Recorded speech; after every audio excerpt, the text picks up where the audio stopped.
What are some practical things maybe you do with your staff, even who aren't Christ followers?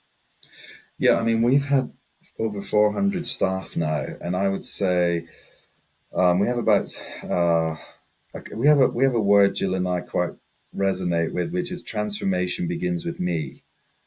If you want to transform the atmosphere and the culture around you, it begins with you, right? It doesn't begin with that person over there. That's It right. begins with you. So Yeah.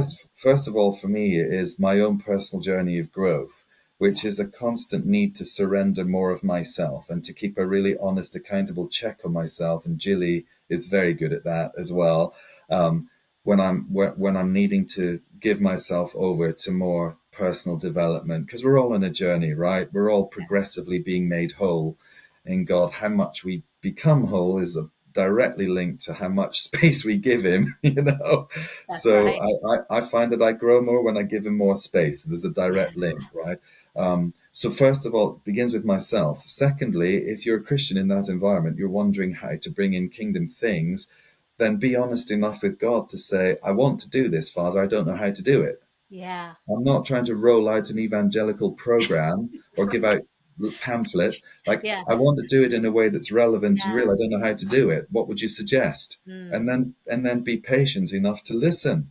God might say to you, "Well, I'm so glad you asked me that, Jeffrey, because it's going to be hilarious if someone listening to this is called Jeffrey, right? They're just pow. They're We just love like, you, what? Jeffrey. Actually, it might be for you, Jeffrey, if there is a Jeffrey. But True. but he might just say, come coffee time. How about you line up 10 mugs and make everyone a coffee or a cup of tea, Jeffrey, and start with serving them. Whew. It might be that. That'll You preach. know, it just might be. You know that the people in the office next to you all like a certain type of donut because you've overheard them talking.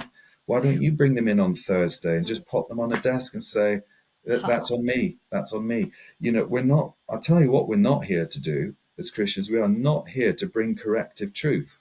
We're mm. here to model love. There's been so much hurt caused by Christians in environments, whether it's churches or workplaces, because they've decided that they have the right to be some kind of miniature little judge.